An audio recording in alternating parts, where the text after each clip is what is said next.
Tulsi Gabbard worked with us here before her job as DNI, but we also represented her as she was working at the ACLJ with us as part of the time period when she was out of elected office, and really kind of explaining to people her full move out of the Democrat Party, why she felt like, she had no place left, and kind of actually didn't just feel like she needed to be independent, but felt like the Republican Party was her it was 2 steps. It was she went independent, released the book, and then said, you know what? And then, of course, while that happens, she travels a lot. She's fairly high profile, doing a lot of speaking and events, and she's noticing she keeps getting that designation on her boarding pass.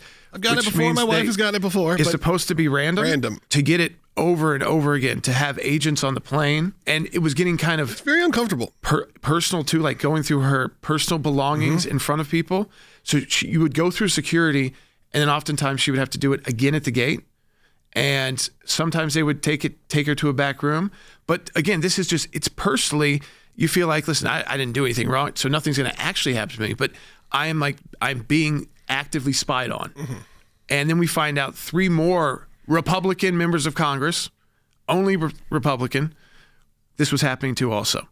So you have the government using a power that is supposed to protect us from terrorists to surveil and kind of make life tougher, just like, kind of show them, hey, we're the ones in charge.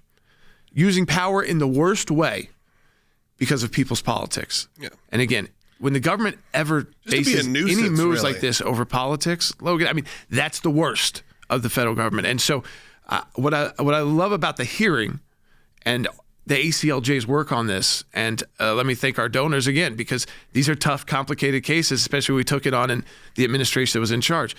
And Senator Paul said, this was only uncovered because of Tulsi.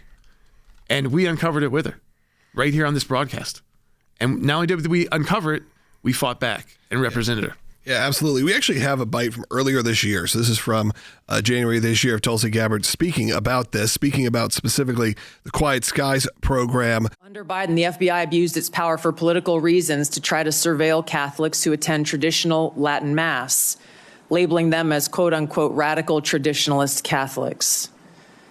Personally, just 24 hours after I criticized Kamala Harris and her nomination, I was placed on a secret domestic terror watch list called Quiet Skies. Sadly, there are more examples.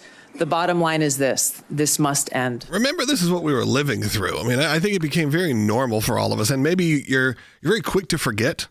You're very quick to move on. It's why, we've always had to say the only difference is like when we start talking about the FBI now or the DNI and those kind of things, I have to reframe my mind to not immediately think of corruption and influence. Like, what are we talking about? Because so much and so many years, really, even during the first Trump presidency, we were dealing with a lot of that. It's just the beginning of draining the swamp. Yeah.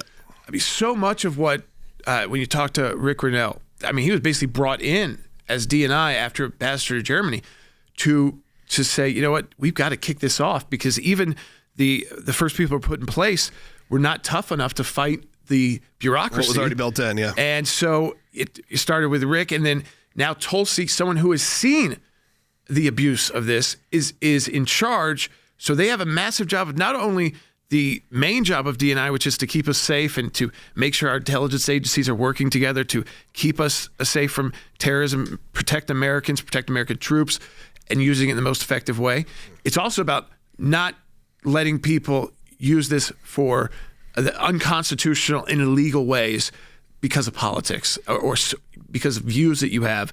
And so the fact that it was not just Tulsi, which we assumed it would not be, but because she was brave enough to come and speak out about it, we now know 3 other people. They said, wait, this was happening to me too. It's absurd. And again, that doesn't mean that tomorrow if you fly and this is on your, you get it does happen randomly to people. But if after every flight, if you start noting that there's air marshals sitting next to you or behind you, yes. Yeah, go to our website, go to aclj.org/help, and maybe, especially if you're someone who's very active on social. That helps people like Tulsi. It helps the people inside the Trump administration. There's thousands upon thousands of people here with this kind of power. So they want to root out the bad guys, the bad operators. Sometimes they're able to do that on their own. But again, it always helps if you have people come and say, this is happening to me. And this is who's doing it.